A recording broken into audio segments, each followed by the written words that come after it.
dignos de cada logro.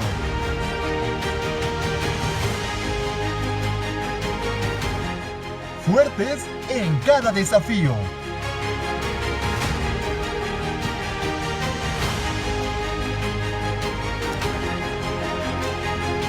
Universidad IEXPRO, 13 años creciendo juntos. Creciendo juntos.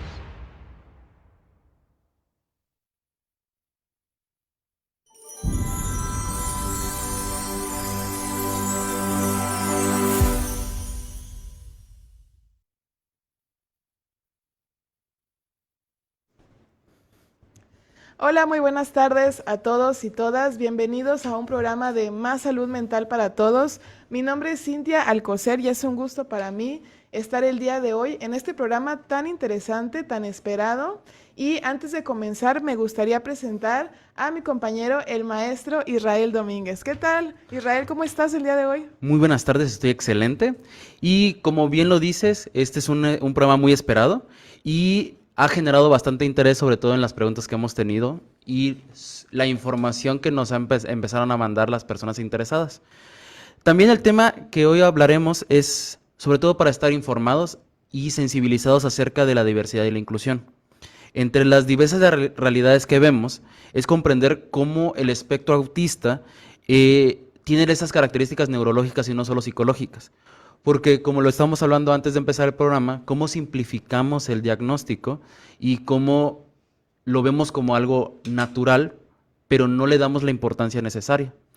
Por eso el día de hoy vamos a hablar qué hay más allá del azul, descubriendo el aspecto autista. ¿Qué te parece a ti el tema? Así es, Israel. El día de hoy tenemos este tema que, como bien dice, ¿qué hay más allá del azul? No solamente es, como bien dices, un diagnóstico que cualquiera puede dar, por así decirlo, sino que también, pues tenemos que verlo más allá de un diagnóstico, ¿no? Sino como algo que comprende otras áreas y sobre todo, pues el día de hoy nos trae aquí el programa, pues esta parte también neuropsicológica, esta parte, pues de las bases neurológicas para poder entender de dónde viene el autismo y sobre todo preguntas que a lo mejor nos hemos hecho, ¿a dónde ir primero? ¿No? Un paidopsiquiatra, perdón, un neurólogo, un neuropediatra, ¿Un psicólogo? un psicólogo, exactamente, un neuropsicólogo, etcétera. Entonces, el día de hoy, pues este programa se realiza también, pues en conmemoración, ¿verdad? Que estamos justamente en la Semana del Autismo, que es mañana, el día 2 de abril,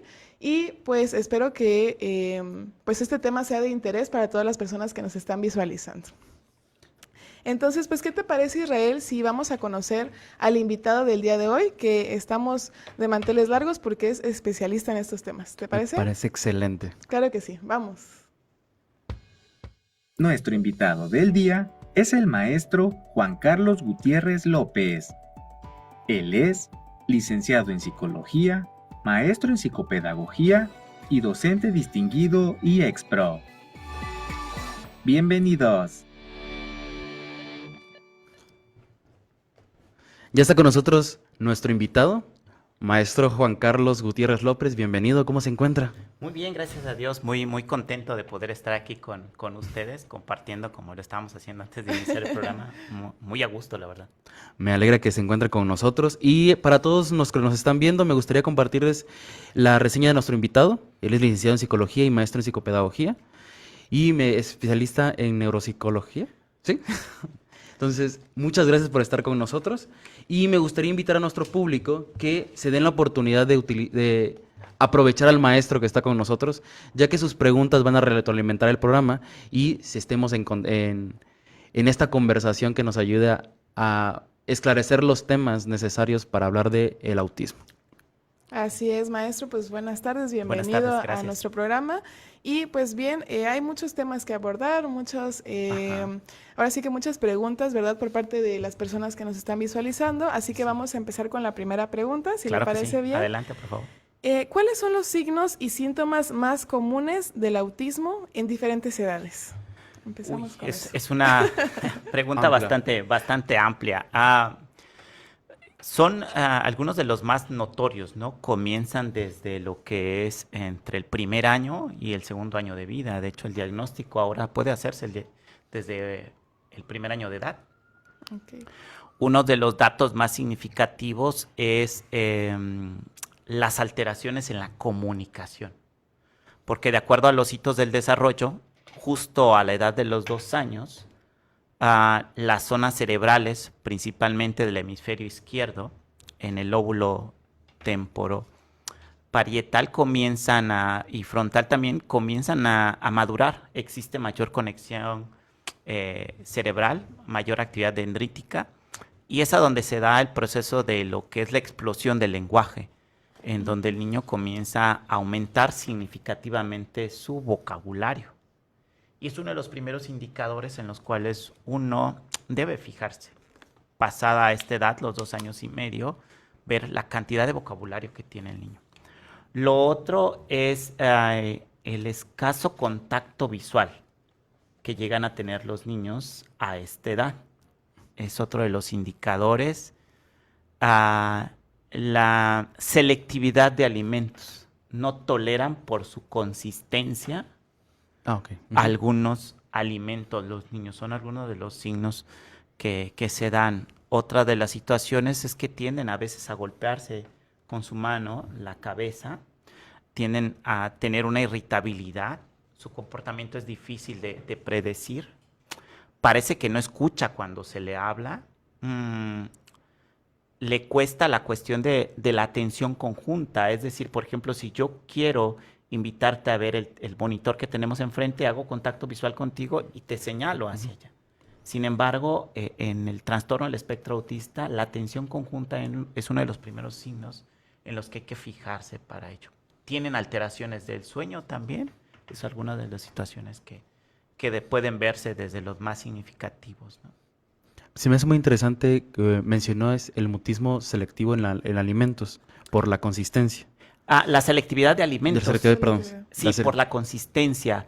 ¿Los sabores también entran en esa selectividad? Llegan a tener ciertos sabores, pero incluso el color de los alimentos. Bien. Rechazan algunos alimentos por su color únicamente. ¿Tienen que ser los colores llamativos? No necesariamente, pero sí algunos los rechazan, ¿no? Ciertos alimentos rojos no los comen, ¿no?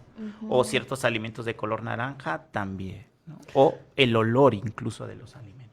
Por ejemplo, maestro, en este sentido, podríamos ver también algún tipo de problema de la conducta alimentaria, ¿no? O problemas de, no sé, digestivos, donde pudiéramos también empezar a sospechar que un niño puede tener autismo.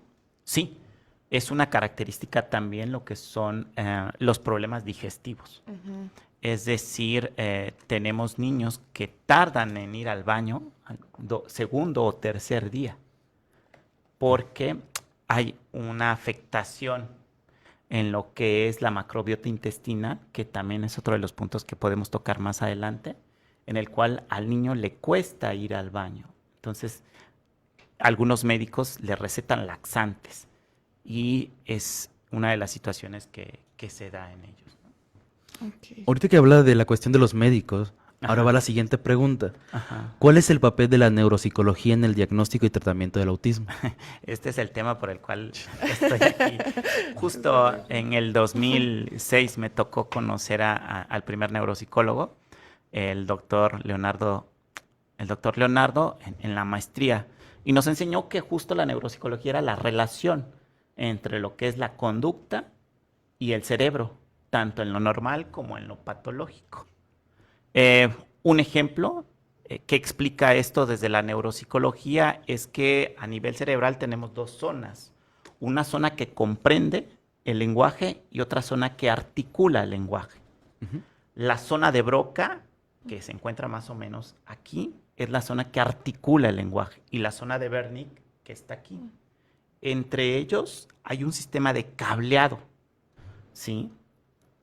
Este cableado que conecta las dos, en los estudios que se han hecho, en resonancias, en estudios de conectividad cerebral, se han percatado que en el cerebro de un porcentaje de los niños con autismo, sobre todo quienes tienen alteraciones severas en la comunicación, este cableado es mucho más delgado y la conexión sináptica no es tan eficiente. Esto desde la neuropsicología explicaría lo que es los retardos en el desarrollo del lenguaje. No se da una suficiente arborización de las neuronas por lo cual la conectividad disminuye. Creo que este es un ejemplo de lo que la neuropsicología puede aportar en la explicación del autismo y con ello generar estrategias de intervención, ¿no? ¿Como cuáles serían, entre las muchas que hay, las más significativas que la neuropsicología puede ayudar al desarrollo de un niño con autismo? Por ejemplo, los papás dicen, no lo había traído a la consulta porque es muy inteligente, comprende todo. Dudo que tenga autismo. Entonces, le explicamos a los papás estas dos zonas, que la comprensión del lenguaje del niño no está tan alterada, pero el indicador significativo sería la expresión en la cuestión del lenguaje. No dudo que su hijo tenga capacidad para ello, para la comprensión, pero al no tener articulación, todas las cosas que pensamos o vemos tienen un nombre o una imagen. El pensamiento sin lenguaje no camina. Y si no hay pensamiento, las demás funciones neuropsicológicas como la atención es todavía más difícil de regular. Entonces, lenguaje y atención regulan mucho el comportamiento del niño. Al haber una maduración neuronal atípica en el caso del autismo, esto genera consecuencias en los niveles de adaptación, tanto de la vida cotidiana como en el de la escuela.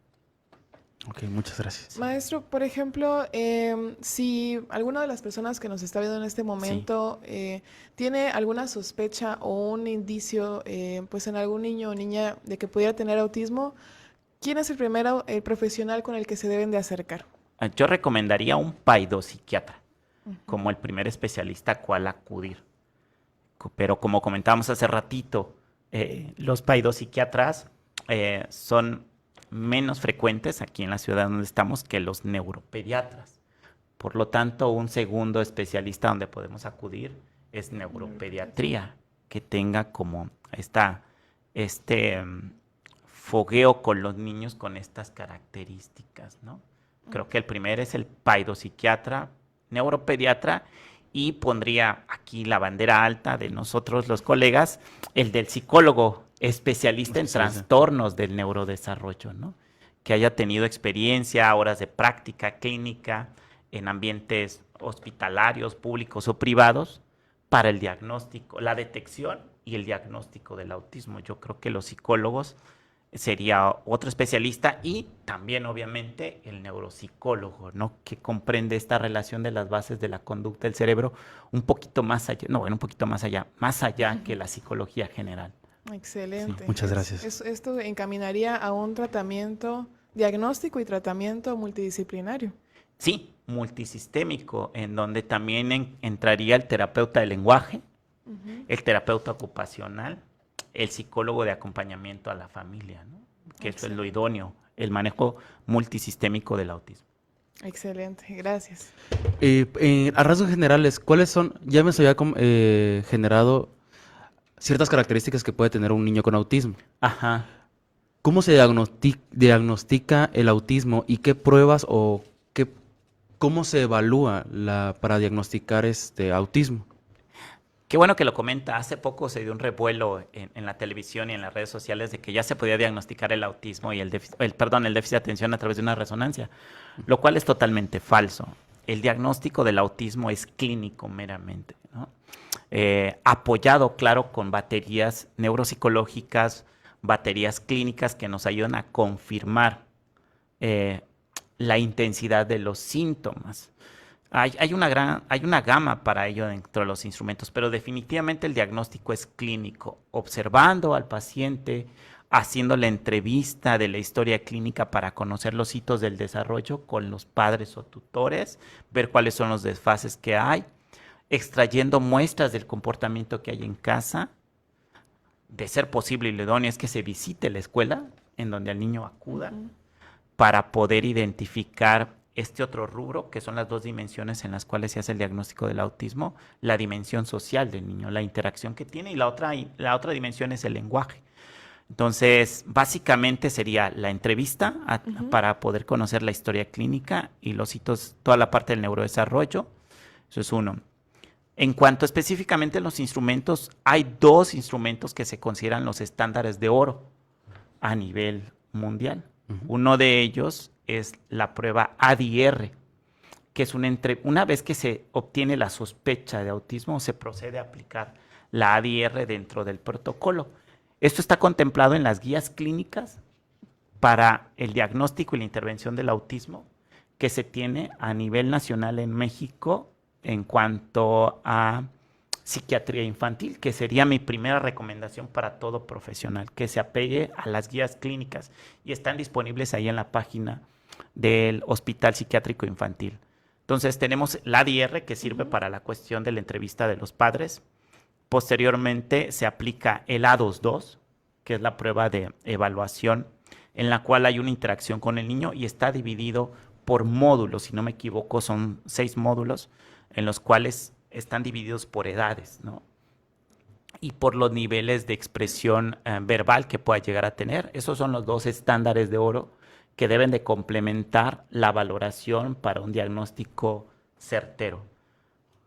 Posterior a ello, si lo que queremos hacer es un perfil cognitivo del niño, un perfil neuropsicológico, es necesario aplicar 2 instrumentos. Uno que tenga que ver con la evaluación de las áreas de la vida cotidiana, lo que es adaptación, comunicación,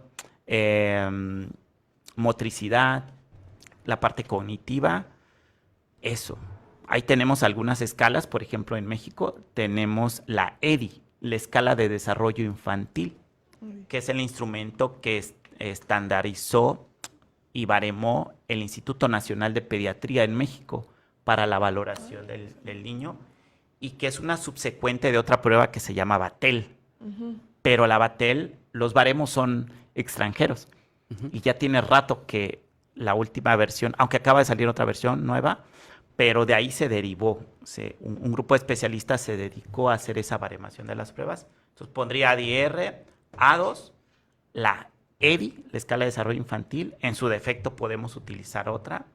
Me parece que la escala Denver es un excelente instrumento que nos puede ayudar para identificar los perfiles y qué es lo que necesita el niño trabajar. Es un buen instrumento.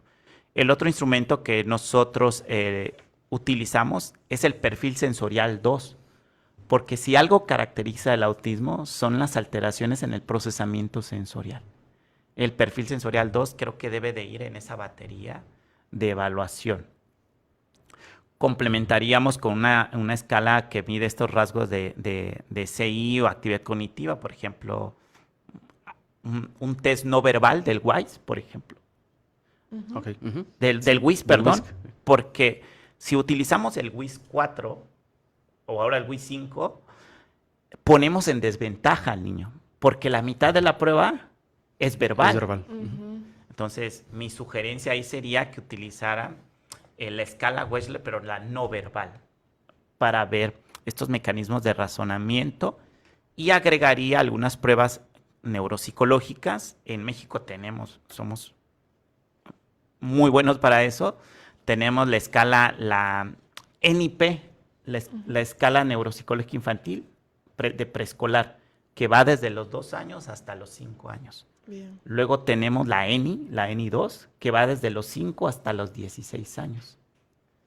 Y luego otro rango para ya personas adultas, tenemos lo que es algunas escalas que te pueden dar ciertas aproximaciones de memoria y atención, como lo es la escala de atención y memoria, ¿no?, de Fey-Ostrowski, que también se puede utilizar para adultos. Entonces, ahí tenemos muchas herramientas para hacer este diagnóstico, pero insisto, el diagnóstico es clínico comparado con los criterios del DSM-5 o del CIE-11 ahora, ¿no? Sí. Sí. Sí, claro. Qué bueno que lo menciona porque simplificamos el diagnóstico del autismo para niños. Generalmente me he dado cuenta de que cuando hablamos de autismo solo hablamos de niños y no vemos la gran ramificación, porque también hay adolescentes, hay jóvenes adultos, hay adultos con autismo, y simplificamos mucho el diagnóstico para niños nada más. Y voy a agregar otro punto a tu comentario que me parece muy, muy importante. El diagnóstico para niñas con autismo es otro reto. Porque las escalas que mayormente se utilizan se han estandarizado en niños, pero no en niñas. A grado tal que en España existe una clínica de atención al autismo y el TDA solo para mujeres y para niñas y adolescentes. Porque sucede algo, se enmascara en el caso del autismo en niñas y es un poco más difícil. En lo personal, me cuesta más hacer un diagnóstico del autismo en niñas. ¿Por qué? Porque hay ciertas variables. Por ejemplo, las niñas tienden a tener un mayor desarrollo del lenguaje, más rápido que los niños. Si usted ve en los cuadros de honor de primaria, la mayor parte son niñas. ¿Me explico? Sí. Y entonces esa capacidad intelectual en el promedio del rango del grupo enmascara un poquito. Vienes a toparlas ya en la adolescencia, con trastornos de ansiedad, con trastornos de depresión que comienzan, es que me siento diferente. Y cuando les preguntas, dicen, lo que pasa es que cuando estamos interactuando, yo me fijo en la plática de lo que está haciendo y me concentro, pero cuando quiero atender lo otro me cuesta. Entonces me molesta un poco porque tengo que prestar atención a uno y luego responderle, pero cuando son 3 o 4, me da ansiedad, te dicen las niñas adolescentes, ¿no? Y aparecen también otro tipo de síntomas, ¿no? Ya ansiosos, incluso Exacto. depresivos, ¿no? Que no- Exacto. Y las características de violencia, por ejemplo, de los niños con autismo, ¿es algo normal? O sea, que reaccionen de forma violenta. Lo he visto más en grado 3. Ujú. Ya ve que tenemos estos grados en Sí. la cuestión que le llaman, o niveles de autismo. Niveles de autismo. Más que niveles son grados. He visto la autoagresión y la agresividad en casos de grado 3, donde los niveles de ayuda son mucho más altos. Grado 2 lo he visto de manera más moderada y muy poco en los niños con grado 1, que se autorregulan más. Sí. Pero habla de autolesiones y agresiones a otros También. Ok, Sí, también. Excelente, maestro. muchas gracias. Sí. Ahora sí que en relación también a esta parte neuropsicológica, Ajá. la siguiente pregunta sería, ¿qué se sabe sobre las diferencias en la conectividad neuronal y la actividad cerebral en personas con autismo y cómo puede influir en sus habilidades cognitivas y sociales? Ok, buena pregunta y yo creo que este es el principio en cuanto a los procesos de intervención terapéutica. Los niños con trastorno del espectro autista tienen una disregulación en el procesamiento sensorial. Lo voy a tratar de simplificar un poco, es el ruido que está haciendo en este momento el clima se maximiza porque no tienen bueno, no es que no tengan, sino la conectividad de su cerebro no permite filtrar y entonces la información entra a los sentidos en las mismas magnitudes. Esto se ha encontrado que tiene que ver con el tálamo, el eje talámico, la información de nuestros sentidos, la vista, el oído, el tacto, la piel, llega al tálamo, que es una estructura cerebral que llegando ahí distribuye hacia la corteza cerebral, menos el olfato, eso tiene una conexión directa. Entonces se ha visto una disregulación en ese sentido. Entonces toda la información cae de golpe. Es como si de pronto usted escuchara 2 gotitas de lluvia intensamente fuerte y además siente que le molesta la ropa que tiene puesta y al mismo tiempo los calcetines que traemos puestos me irritan y entonces no sé a cuál de todos estos estímulos atender. Entonces, las informaciones que hay ahora en los avances de neuroimagen hacen referencia a este eje sensorial, talámico y cortical. La conectividad es, digamos, distinta. No se han visto como mayores alteraciones en las estructuras, pero sí en la conectividad cerebral. Eso desajusta todo y genera mecanismos de ansiedad para poder escapar a esa lluvia de información sensorial que les llega. Esa es una de las explicaciones. La otra es la que les comentaba, que la conexión que hay entre la zona de Broca y de Wernicke. Ese cableado se llama fascículo arqueado. Ese fascículo arqueado es que hace esa conectividad alternada entre lo que comprendemos y lo que decimos. tal y como nosotros estamos platicando en este momento, en el que respetamos los turnos uno y otro, que es la parte pragmática de la comunicación. Esa es otra de las alteraciones que se ha visto, la conectividad es distinta. Otro tercer ejemplo es que a nivel de ínsula, que es una parte que regula junto con el lóbulo frontal la inhibición de los impulsos, que es característico en los niños con autismo que les cuesta regular. Y es a donde el maestro se percata y se da cuenta que el niño no se sienta y no presta atención a los demás porque cualquier estímulo le llama la atención. Y esto tiene que ver con la conexión que hay entre la ínsula y la zona frontal. La zona frontal es la que nos regula, la que nos dice detente, eso no en este momento. ¿Me explico? Pero Sí. esta conectividad, digamos, es a nivel excitatorio. Los estímulos van y vienen sin poderse regular. Sí. Ok. Excelente, maestro. Y bueno, ahora sí que he puesto esto sobre la mesa. Si uno de estos procesos, por decirlo así, cognitivos y sociales, no llegara a estar presente, también se puede dudar de un autismo. No precisa que estén todos al mismo tiempo.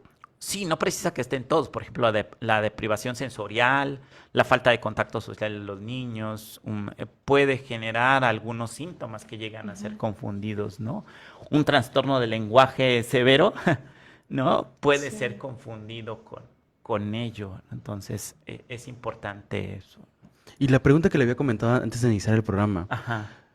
¿cuáles son los elementos sociales, familiares o personales que se lo podemos confundir con autismo? O sea, que un niño puede estar sufriendo que puede confundirse con autismo.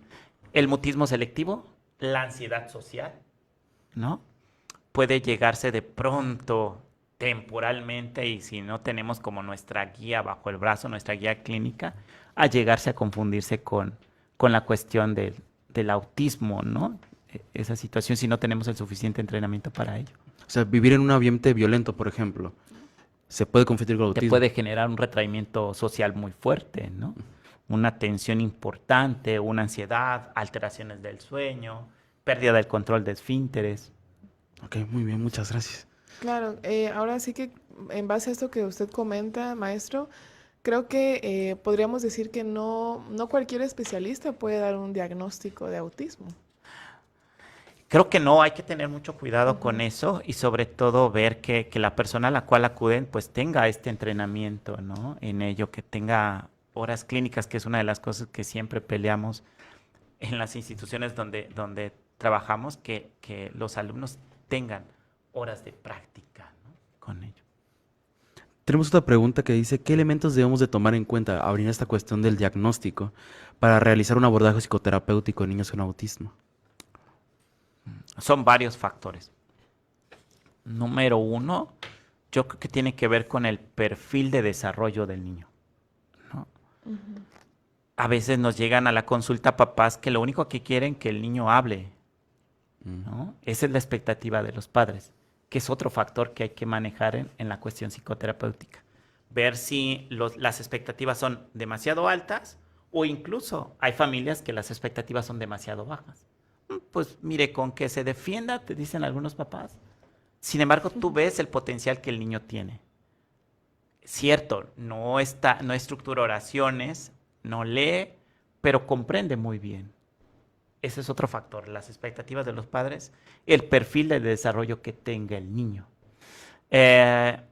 Otra situación es las oportunidades de escolarización y de inclusión educativa con el niño, porque lamentablemente hace falta en las instituciones educativas personal, número uno, sensible al tema, número dos, capacitado al tema, y número tres, dispuesto a veces a luchar contra corriente por la inclusión de los niños, ¿no? Yo creo que, repito, las expectativas de los padres, el perfil de desarrollo, la cuestión de escolarización, hay que valorarla para hacer un proceso de intervención.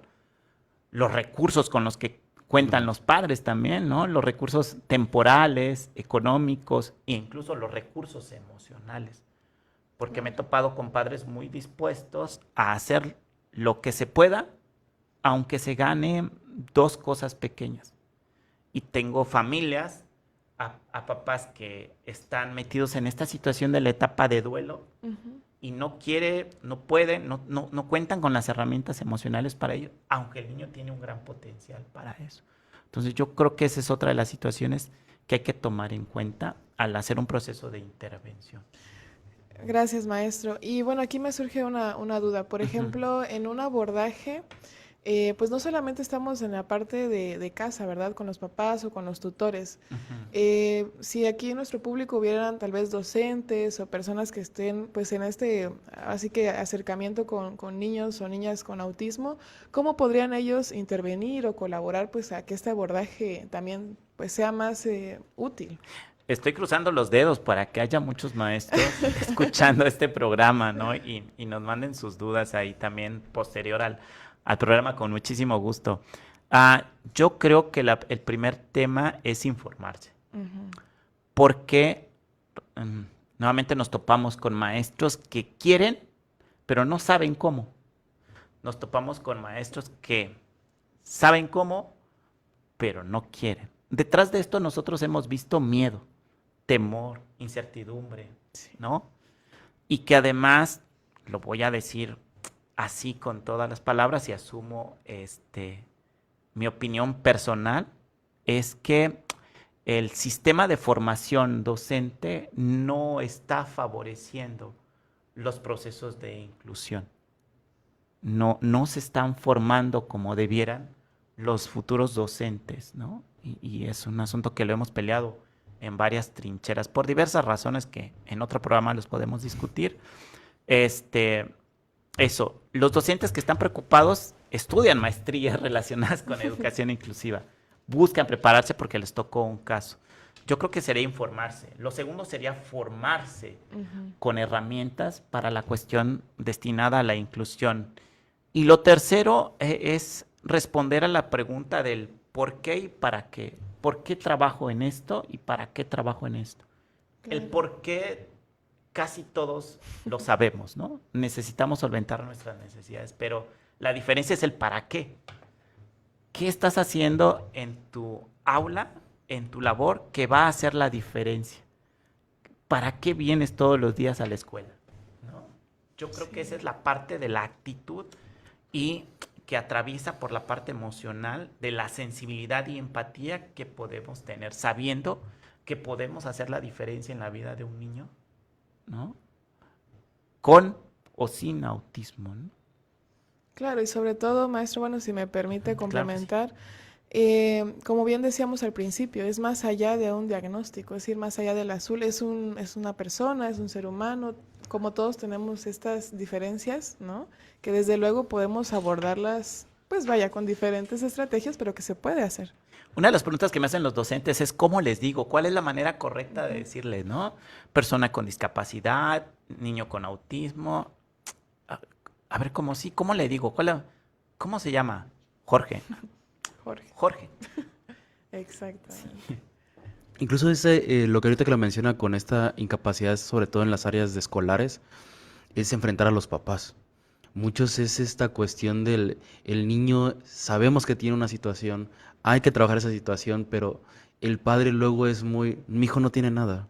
O esa negación constante que genera más problemas, más que ayudar al niño con autismo a resolver la situación problemática. Y antes yo trabajaba en una secundaria, una primaria, perdón. Y el decirle a un padre que su hijo tiene una discapacidad o un problema de aprendizaje, de lenguaje. O una condición. O sea, una condición, es meterse en un problema. Entonces, sí. Muchos, por ejemplo, tenemos la USAER, que es el trabajo con niños en educación especial y agregarlos a la escuela. ¿Cómo se dificulta más allá del trabajo del niño, es el trabajo con el padre? Así es. Y eso es lo que dificulta aún más no solo el diagnóstico, sino obtener las herramientas necesarias para ayudarlos. ¿Usted qué piensa? Sí, detrás de esto lo que está tras bambalinas es el miedo, nuevamente, ¿no? El temor de lo que mi hijo le vaya a pasar, qué va a hacer cuando yo ya no esté, ¿no? El futuro y la incertidumbre que esto genera se desata el mecanismo de la ansiedad, que es la evitación o la huida. Lo que alimenta la ansiedad es la evitación en la huida. Entonces, prefiero no afrontar, prefiero posponer, prefiero esperar a que las cosas mejoren. Pero justo hay un libro que viene a mi mente cuando trabajamos en el CRIT, se llama ¿Cómo dar las malas noticias? Es un libro buenísimo, se lo recomiendo para los maestros, para los psicólogos. Es muy bueno, que sirve precisamente para poder apoyar a los padres en ello, ¿no? Cómo dar las malas noticias. Claro, sobre todo también por el estigma, el prejuicio que alimenta también esta probable ansiedad, ¿no? Incluso, como mencionabas, Israel, pues me ha tocado ver casos donde los papás mencionan que sí, pero lo voy a llevar a natación y con eso se le va a quitar, ¿no? Lo voy a Exacto. llevar a un deporte y con eso es todo. Y no, realmente es muchísimo más. Ahí es donde entra la parte de la empatía de los profesionales del sector educativo, pues para ver que no es nada sencillo recibir una noticia así o recibir un diagnóstico de esa envergadura, ¿no? Eso. Exactamente. Muy bien, maestro. Pues vamos a pasar a una sección, si le parece bien. Ah, claro que sí. Se llama Pregúntale al especialista. Ok, claro que sí. Vamos.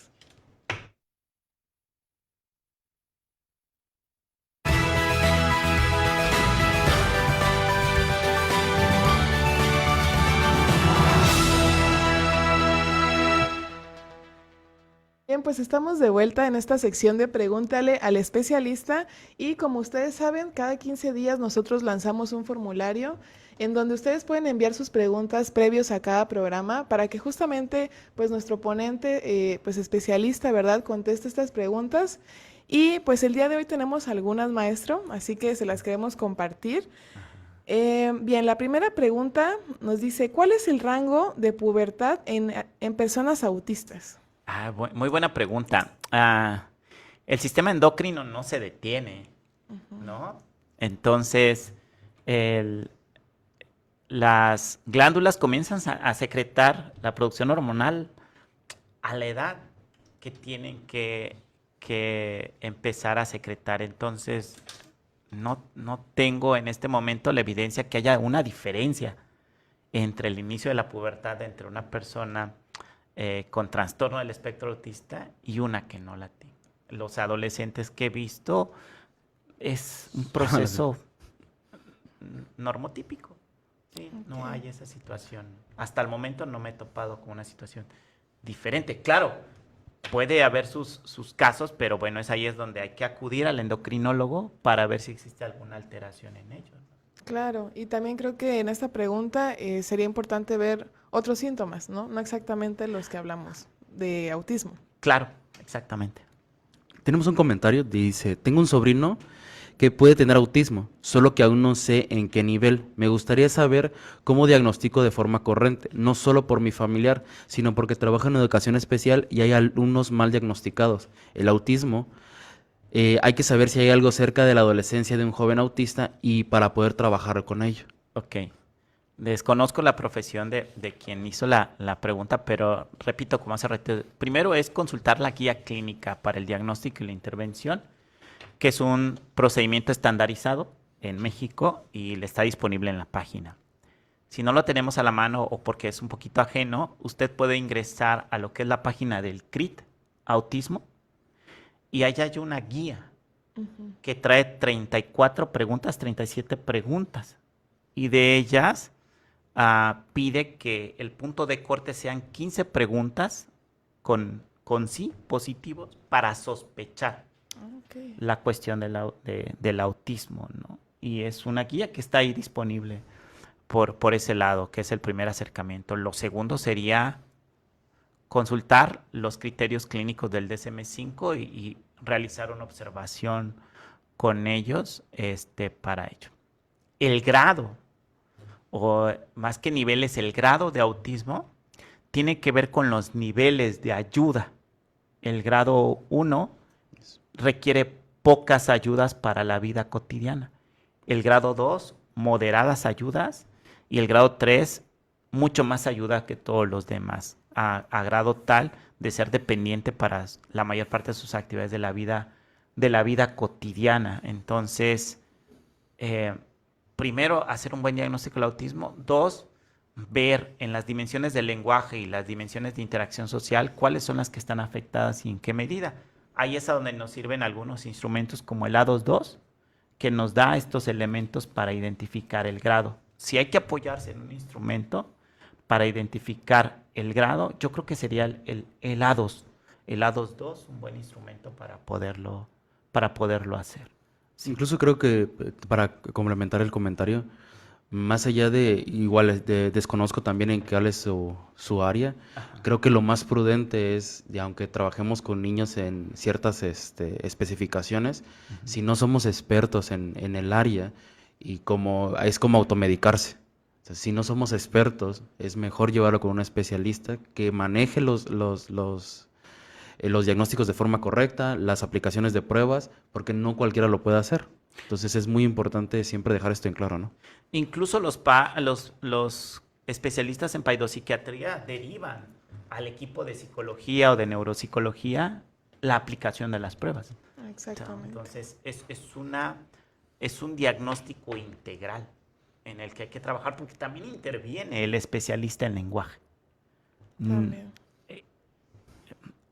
Habrá algunos psicólogos que lo manejen, pero yo sí respeto esta parte de los especialistas en comunicación humana para la valoración del lenguaje del autismo, que en sí ya es una área. Excelente. Muy bien, maestro. Pues hay otra pregunta que creo que ya la contestó, pero igual vale la pena recalcar. ¿A qué edad se puede detectar el TEA? Año de edad. Al año. Hace tiempo se comenzó a crear una escala derivado de un proyecto de investigación aquí en Chiapas, en el hospital pediátrico, en donde observaron que el retraso en el desarrollo del balbuceo era un indicador del cual pudiera sospecharse en el TEA. Wow. Entonces, los niños que un porcentaje significativo, no estoy diciendo que todos, de los niños que balbuceaban entre el 8º mes, había una sospecha alta de TEA y que habría que darle seguimiento. Entonces, eso es una de las escalas que se diseñó en un proyecto de investigación aquí en Chiapas, ¿no? Orgullosamente, y que luego, ahorita recuerda el nombre del paidopsiquiatra chiapaneco, orgullosamente chiapaneco, desarrolló junto con una investigadora, la doctora Gallo, que es una de las pocas investigadoras del Sistema Nacional de Investigadores en temas de autismo. Diseñaron una escala mexicana para el diagnóstico de autismo, que se me estaba pasando hace ratito, también es muy, muy recomendable. Excelente. Muchas gracias. Tenemos una pregunta que son varias preguntas a la vez. Es ¿cómo favorezco el lenguaje en los alumnos con autismo? ¿Cómo trabajar las conductas? Y si hay medicación necesaria. Ok, si son 3 preguntas. El lenguaje tiene 4 dimensiones, ¿no? La pragmática, la semántica, la sintáctica y la articulatoria o fonológica. Entonces, hablar del lenguaje es hacer un perfil del niño para ver en estas 4 dimensiones cuáles son sus fortalezas y cuáles son sus debilidades. Por eso es importante la valoración de un terapeuta del lenguaje o un especialista en comunicación humana en el autismo. Y a partir de ahí hacer un perfil para hacer el proceso de intervención. ¿Por qué? Porque puede que haya 2 niños de la misma edad, los mismos meses, con el mismo diagnóstico y grado, pero con diferentes alteraciones en la comunicación. Entonces, habrá que partir del perfil. Obviamente hay varios modelos de intervención en la cuestión del lenguaje. Incluso herramientas, ¿no? Está el sistema PECS, que sirve precisamente para lo que es el sistema aumentativo de la comunicación. Ese es uno de los sistemas que tenemos.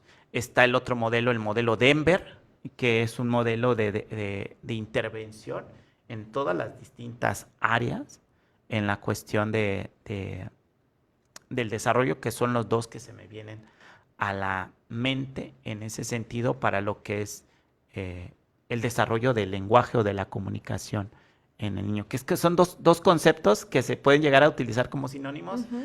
pero el concepto de comunicación es mucho más amplio que el otro, ¿no? Entonces, habrá que perfilar bien ahí. Mi sugerencia sería que entren e indaguen sobre el modelo Denver o el sistema PEX, dependiendo de la edad y la característica del niño, para poder hacer cuestiones de intervenciones de lenguaje.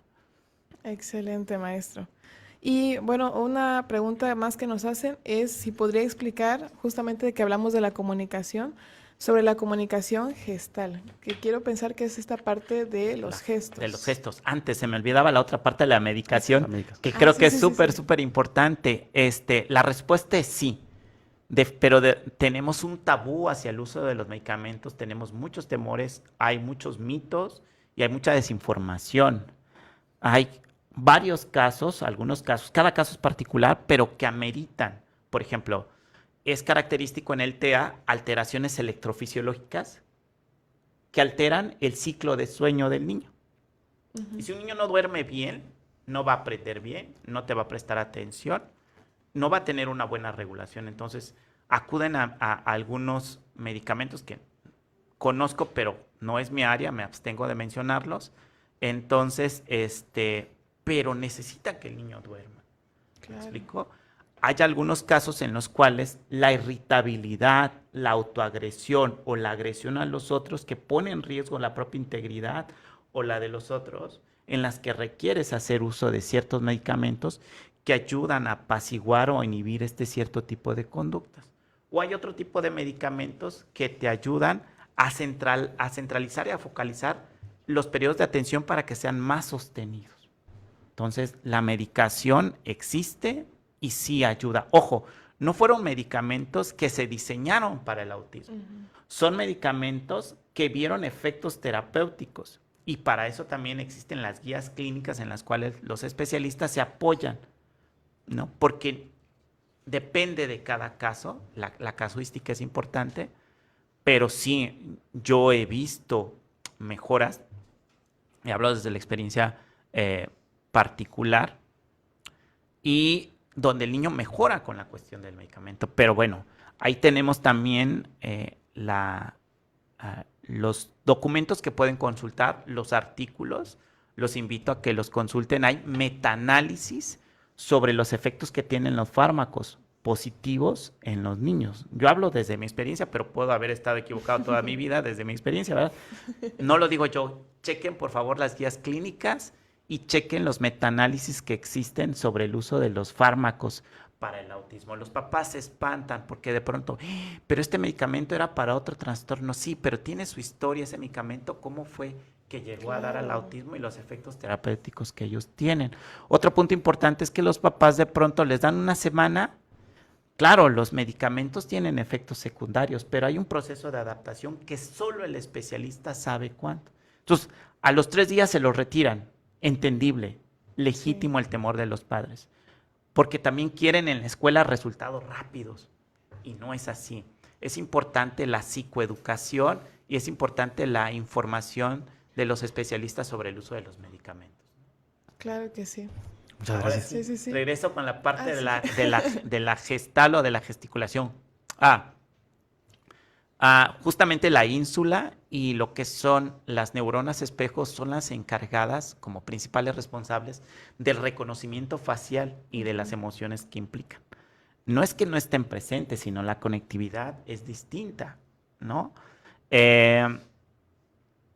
Entonces, la expresión de los gestos es muy importante en lo que es el desarrollo de la intención comunicativa en los niños. Porque antes de que hable o establezca oraciones, hay que desarrollar, el prerequisito es que el niño tenga la intención de comunicar.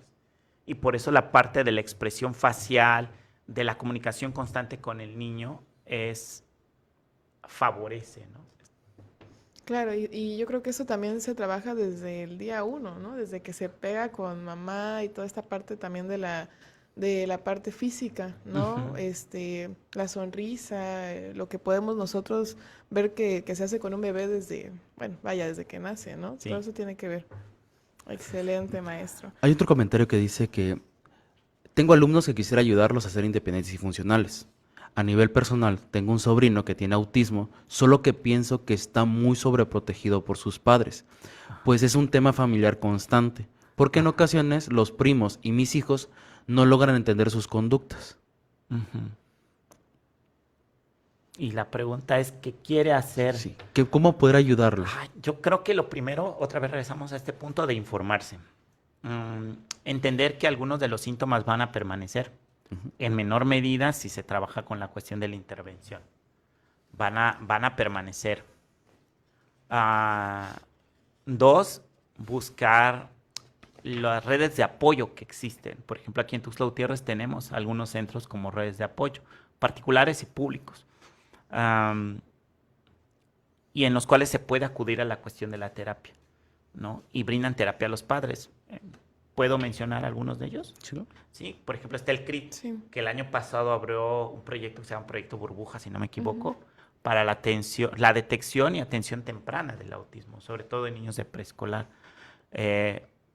Está el DIF estatal, ahora con el Centro Azul, y quiero aprovechar aquí para reconocer, desde que la conozco, desde el año 2014, ella viene empujando este tema, abriendo espacios, abrió una brecha muy importante, que es la maestra Carla Fragoso, a quien tengo una admiración por todo lo que ha hecho a favor del tema aquí en Chiapas, ¿no? Entonces, son 2 de los espacios. Y privados hay un par también. Que yo creo que informarse a dónde pueden llevar a los niños es una de las situaciones. Eso. Funcional, sí, y habrá que ver qué entendería la persona por funcional, ¿no? En ello. Pero sí, hoy en día hay información en internet, aplicaciones gratuitas que ayudan, por ejemplo, a desarrollar la comunicación en los niños. Muchas gracias. Excelente, maestro. Y pues de esta sección, una última pregunta. Dice, tengo una alumna autista y su principal dificultad es la retención para orinar y evacuar. Especialistas nos han comentado que es un aspecto común en niñas autistas, pero no sabemos cómo hacer para que deje de retener, pues eso la tiene tensa todo el tiempo y no la deja hacer las actividades que se le propone. El tema del control de esfínteres, al principio a mí me asustaba, pero conforme uno va buscando mayor información y estableciendo contacto con las familias, a quien nosotros debemos mucho de lo que aquí estamos contando, es gracias a las familias por las que estamos aquí, las alteraciones sensoriales, las alteraciones en el procesamiento sensorial.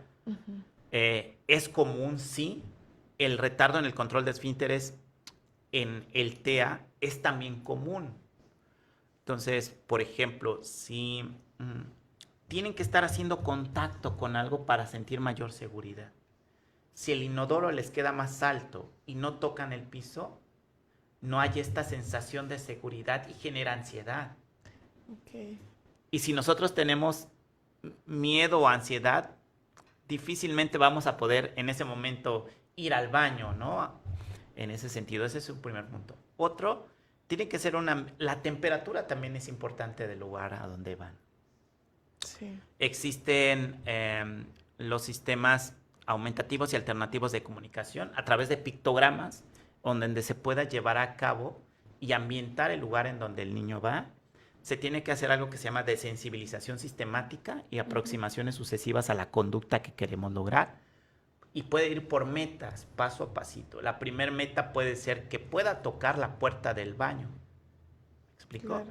Y el retiro del pañal es poco a poco, pero requiere paciencia. La segunda meta puede ser que gire la perilla para poder abrir la puerta. La tercera meta es que pueda abrir la puerta y estar 3 minutos adentro del baño. La cuarta meta puede ser que escuche el sonido del inodoro sin que le genere malestar, la sensibilidad auditiva. Claro. Y así sucesivamente hasta que podamos hacer que se siente. Pero es importante que toque el piso para poderse sentar. Entonces, en ese sentido, el excusado debe de estar como al tamaño del niño. Y otro punto muy importante que aquí es necesario, el manejo de la ansiedad. Hay que trabajar en la cuestión de la ansiedad a través de juegos, a través de actividad física, ¿no? Sí. Esa es otra de las situaciones que favorece la cuestión del... Y obviamente el acompañamiento médico para ver si no existe...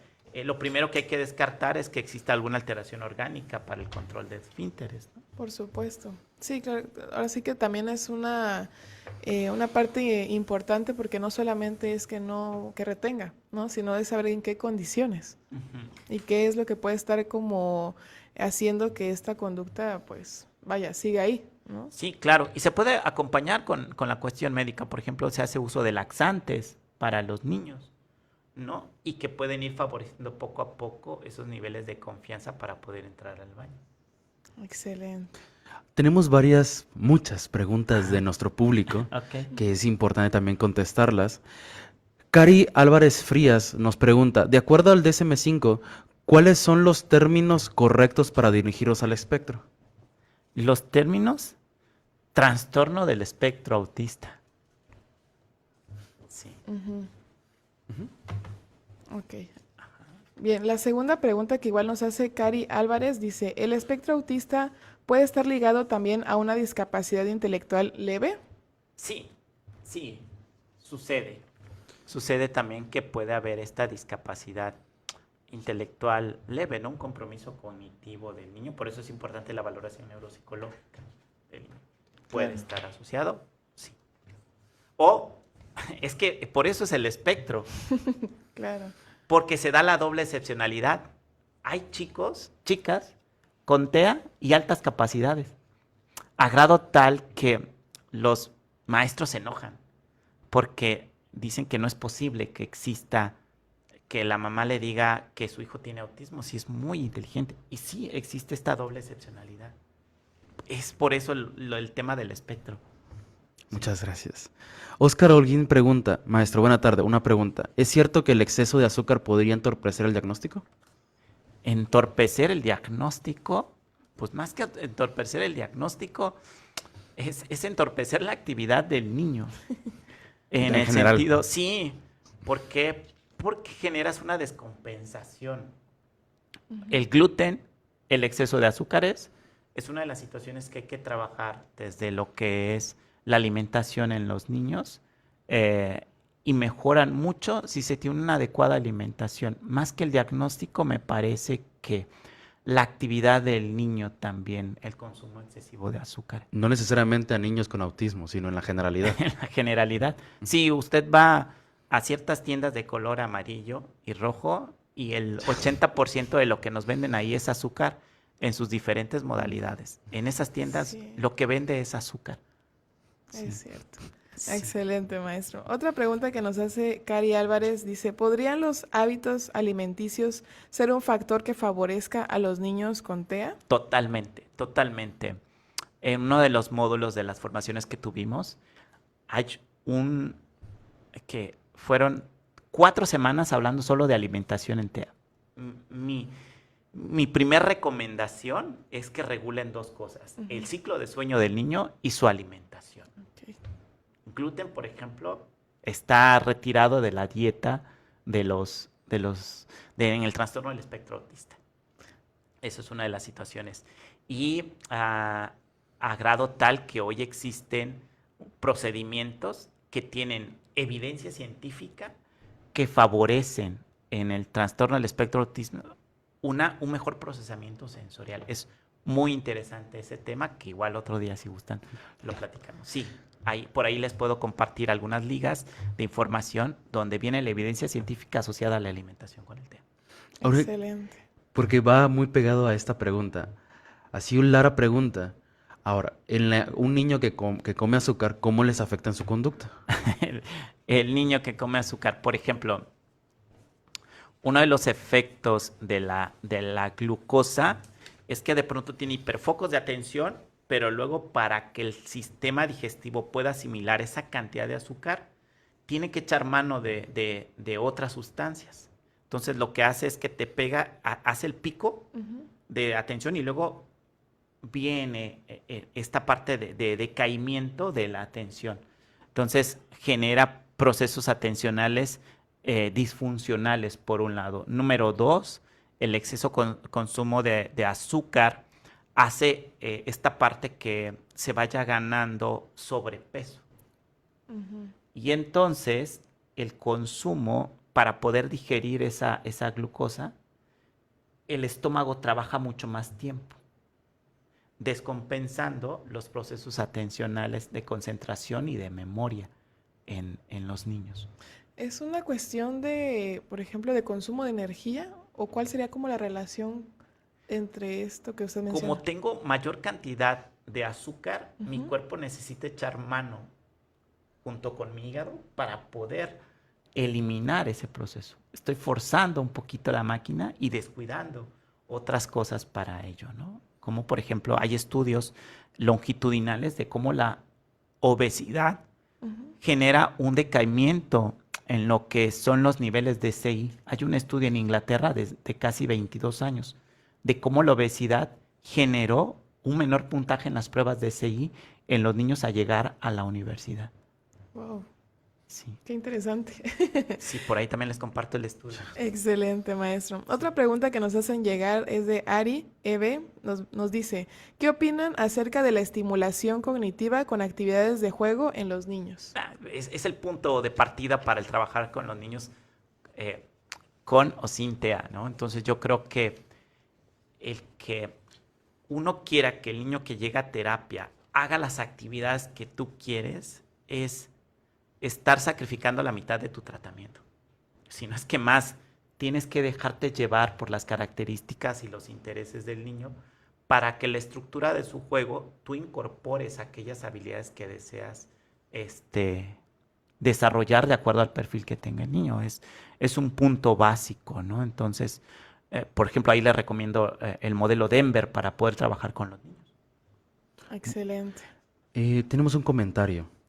Buenas tardes, soy Manuel Salgado del Estado de México. Tengo un hijo al cual no le han dado un diagnóstico concluyente. Empezó con problemas de sueño y ahora después de 2 años de tratamiento con risperidol no ha logrado desarrollar el habla. Estuvo 1 año en terapia de lenguaje y sin embargo no hemos visto gran avance. También estuvo 8 meses con estrategia estratera líquido. Estratera. Estratera líquido. ¿Quién debe llevar la terapia farmacológica? ¿Quién debería llevar la terapia farmacológica? ¿Paidopsiquiatra o neurología pediátrica? Mi primera recomendación sería paidopsiquiatría. La estratera y el otro medicamento que era. Era risperidol. A lo mejor entendí mal, pero el risperidol y la estratera no hace que aumente el lenguaje, que el niño vaya a hablar.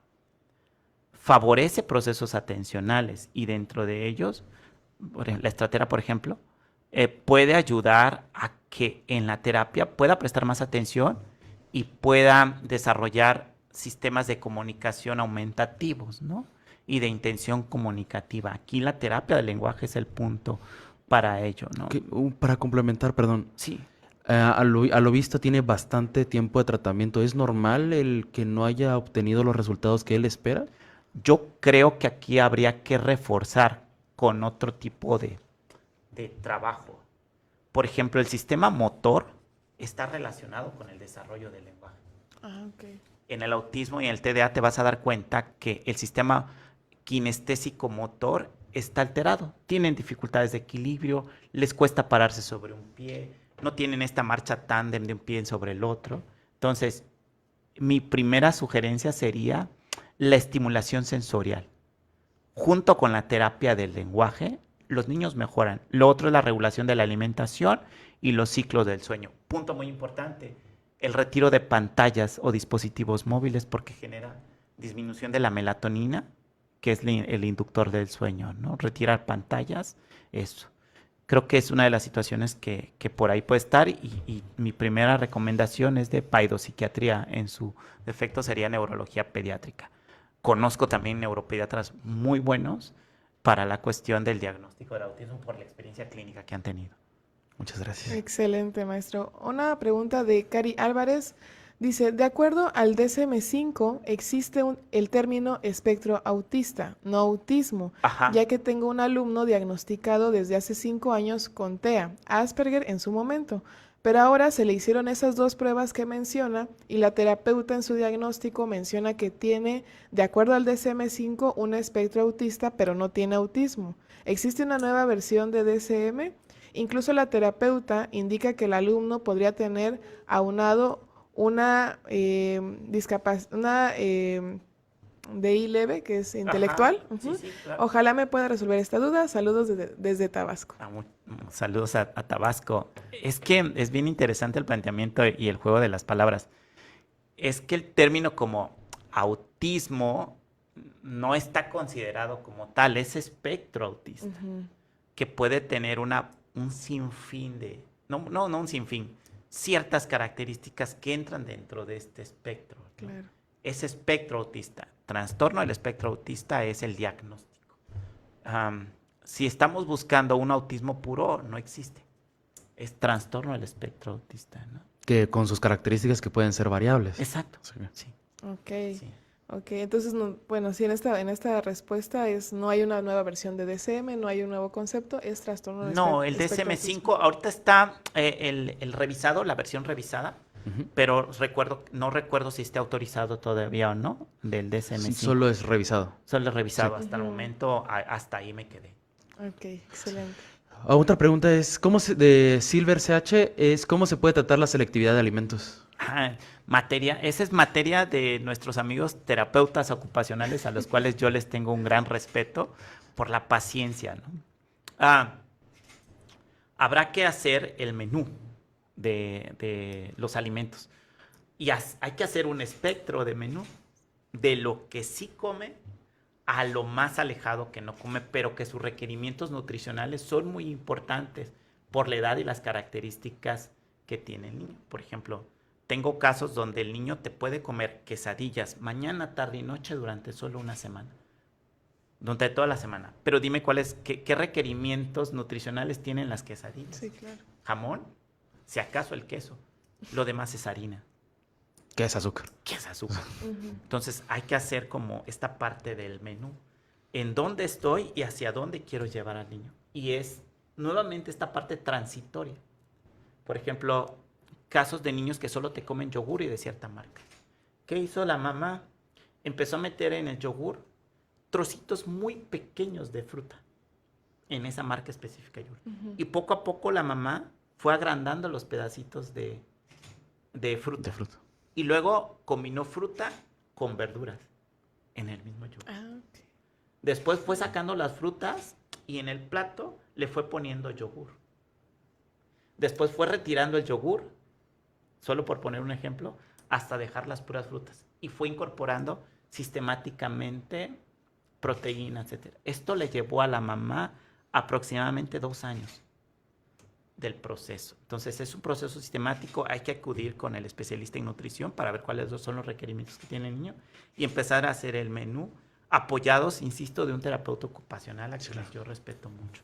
Excelente. Muchas gracias, sí. Gracias, maestro, muy interesante. Bien, Raúl Fernando Holguín nos pregunta, buenas tardes, soy profesor, estudio la maestría en educación especial y actualmente en mi trabajo, donde atendemos de forma integral la discapacidad visual, estamos documentando el TEA como comorbilidad de la discapacidad visual, debido a que tenemos un número considerable de niños sin diagnóstico y estamos desarrollando un protocolo de detección del TEA con las especificaciones y modificaciones necesarias. ¿Algún psicométrico que nos recomiende y que no utilice tanto la visión?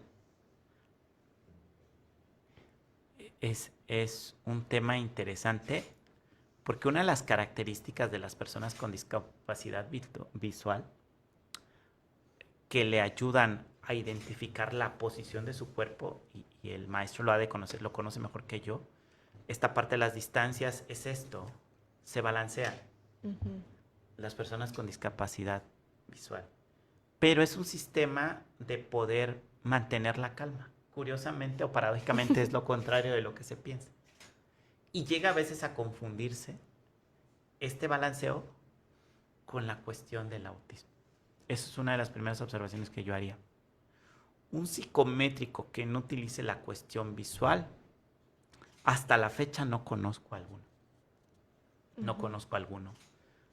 Lo que podríamos hacer ahí es aplicar nuevamente el ADR, la escala para padres, y lo que es si hay lenguaje y comunicación para las personas que tienen fluidez verbal, y dependiendo de la edad hay un módulo que se utiliza, ¿no? Ujú. y eso puede hacer la parte. Habría que tener ahí un poquito de cuidado, pero si tienen el protocolo, con mucho gusto, a mí me gustaría ponerme en contacto para poder ver en qué podemos colaborar. Pero suena muy interesante porque a veces me ha tocado en algunos lugares que dicen que tiene autismo porque la persona con discapacidad visual se balancea, pero no, es un sistema que le permite orientarse. Ajá, Sí, exactamente. como un mecanismo de compensación, le voy a llamar así, y me estoy arriesgando a la cuestión de la discapacidad visual. De autopercepción, Sí, autopercibirse en el espacio, en el ¿no? espacio, Ujú. pero no conozco un psicométrico que no utilice tanto la vista en ese sentido. Muchas gracias. Excelente. Villa Vida pregunta, ¿cómo podemos realizar una correcta derivación en el aula? ¿Una qué? Una correcta derivación en el aula. Una correcta. Yo creo que una guía de observación que esté basada en los indicadores del DSM-5 puede servir para poder hacer la detección. La detección.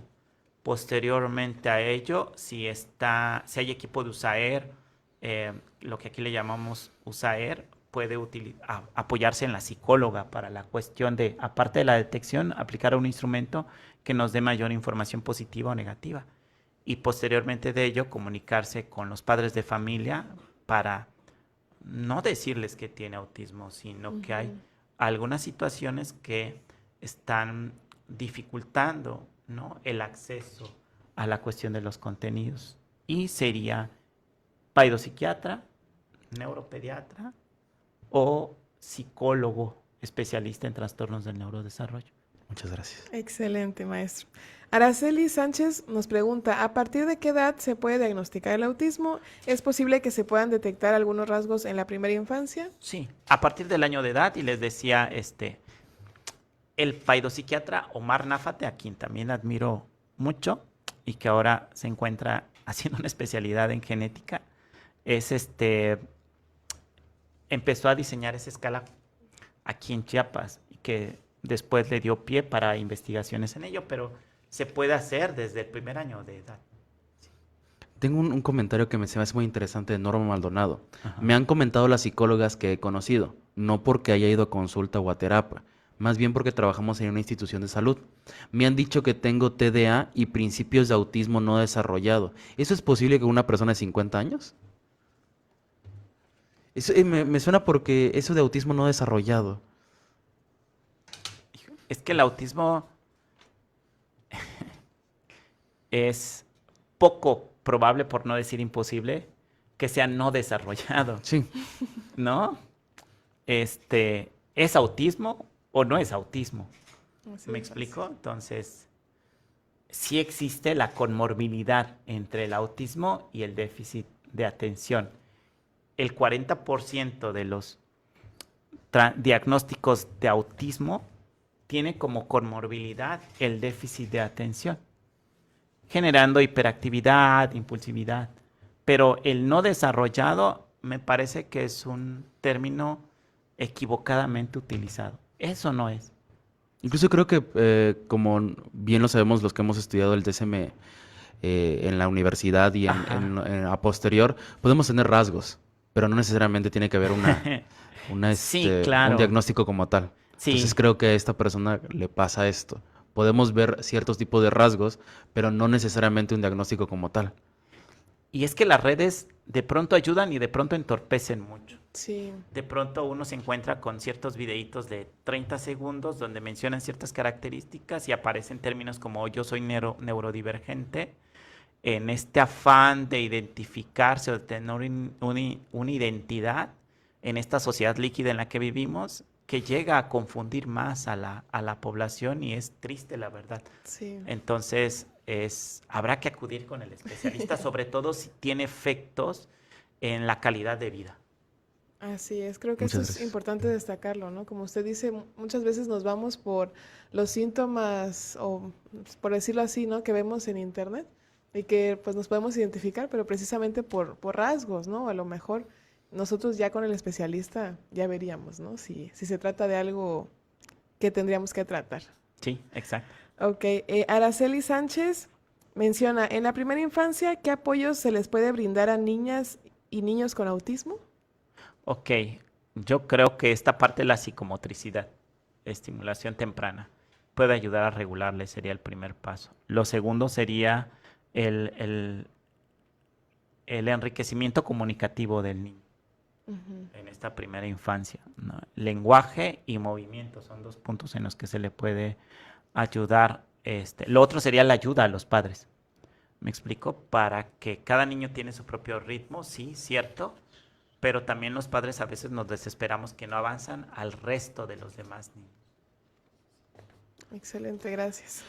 Sichera CH pregunta, ¿hay ciertas características en un menor que sí denoten autismo de entrada? Por ejemplo, una menor con aleteo de manos que le molestan los ruidos, que no le guste ver a los gos, ni le guste socializar, ni la opinión de los demás, y tenga selectividad alimentaria, ¿ya indica autismo? Es una sospecha. Yo lo dejaría como sospecha. El aleteo de manos es importante, sobre todo cuando se emociona. Las alteraciones en la comunicación también y en la interacción social. Yo creo que sí ameritaría la consulta con el especialista. Ok, muchas gracias. Excelente. Jacqueline Salgado nos dice, ¿alguna agenda que me recomiende para un niño de primaria que no tiene comunicación? Ah, sí, claro. El sistema PEX, que lo encuentran ustedes en internet como un sistema alternativo, puede ser, y aumentativo de la cuestión de la comunicación, puede ser uno de ellos. Y bueno, igual y si nos escriben ahí al correíto, con mucho gusto les ponemos a la disposición estos sistemas que tenemos. Muchas gracias. ¿Cuáles son las pruebas? Luz Evangelina pregunta, ¿cuáles son las pruebas para identificación de las áreas del lenguaje? Oh, qué buena. Es todo un tema, identificación de las áreas del lenguaje. Ay, hay varias, pero yo creo que basarse en las dimensiones, más que pruebas, es que casi siempre pensamos que las pruebas nos van a dar el diagnóstico. Antes de las pruebas están los modelos teóricos de la comunicación. Y uno de los más usados es el modelo teórico que divide a la comunicación en estas 4 áreas. Sí. La semántica, la pragmática. Pero si quieren la cuestión de instrumentos, por ejemplo, está la prueba Plon. Esa es una de las situaciones. La prueba TAPS, por ejemplo, que se pueden utilizar. Hay un protocolo como de 5 pruebas. Igual no los tengo ahorita a la mano, pero con mucho gusto si me escriben se las comparto para la evaluación del lenguaje en los niños con TEA, ¿no? Plon, esa es una de ellas que se puede utilizar. El tamiz del lenguaje, que está estandarizado en México. No puedo decir marcas, ¿verdad? Pero hay una editorial mexicana que hizo ese tamiz del lenguaje para ver la cuestión articulatoria de los niños que se puede utilizar. Muchas gracias, doctor. Jacqueline Salgado nos pregunta, ¿el autismo tiene cura? Interesante pregunta, muy interesante, pregunta. muy frecuente. Lo que pasa que como el autismo no es una enfermedad, es una condición al ser un trastorno del neurodesarrollo, es una condición con la que uno vive toda la vida. Los síntomas pueden disminuir con terapia, algunos de ellos, pero no es una enfermedad, por lo tanto no tiene que tener cura. Tiene tratamientos, tiene adaptaciones, tiene sistemas de apoyo, pero eso es lo que es del autismo. Muchas gracias, maestro. Perdón, uno de los objetivos que buscamos en este programa es dejar recomendaciones sobre el tema del que hablamos. Sobre todo porque durante el programa usted vio el nivel de preguntas y que hay mucho interés en este tema. Las personas que nos escuchan pueden estar interesados en el tema por cuestiones familiares, por cuestiones personales, y hay personas que tal vez están interesados en especializarse en esta área. Entonces nos gustaría escuchar algunas recomendaciones de parte suya para todas las personas que nos vieron. Ok, desde el punto de vista profesional, insisto en esta parte de informarse. Y el primer paso para informarse son las guías clínicas que existen para la detección y el tratamiento y la intervención en el autismo. Primer punto. Número 2 es buscar información que esté basada en evidencia. Y buscarla así, ¿no? Información basada en evidencia para la cuestión de intervención. 3, si ustedes ven, observan, sospechan de una situación, a lo mejor puedan hacer la diferencia de manera respetuosa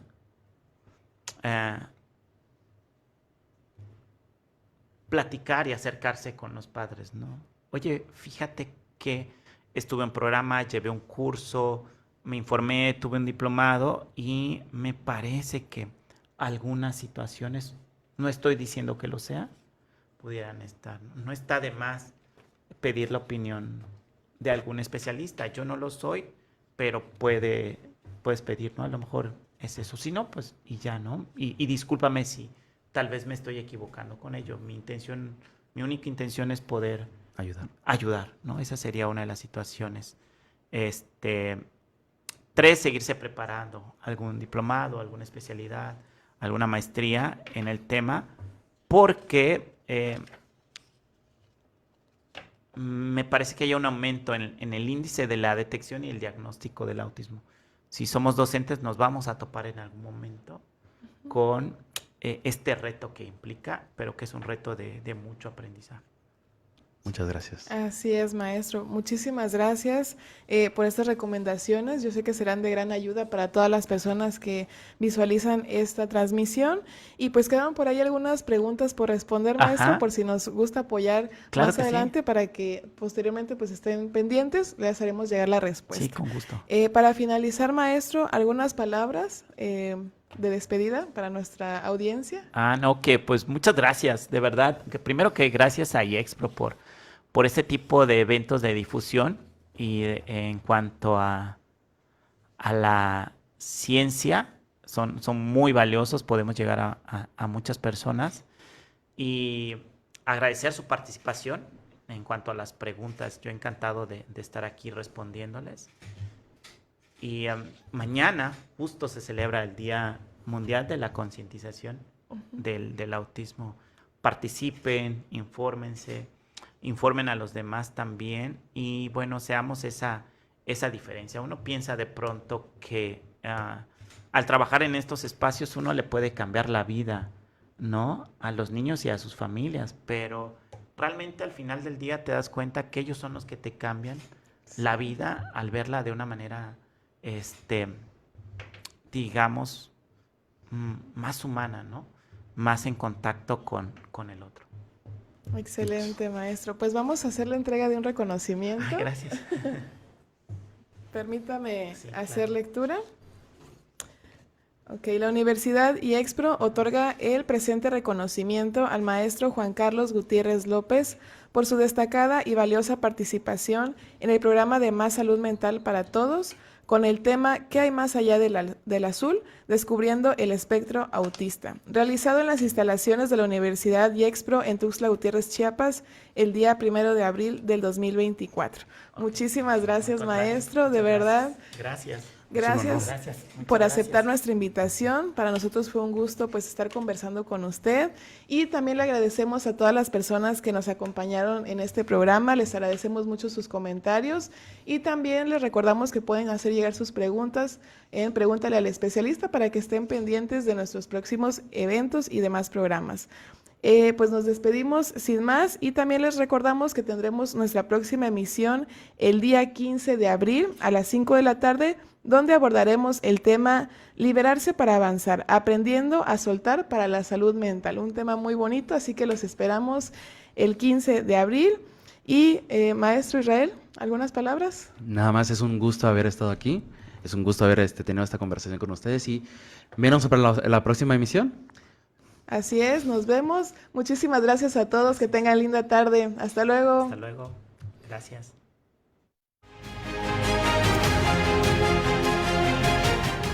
Dignos de cada logro.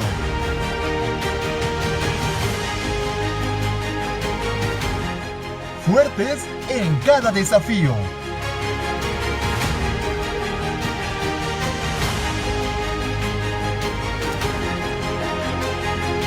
Universidad IEXPRO. 13 años creciendo juntos. Creciendo juntos.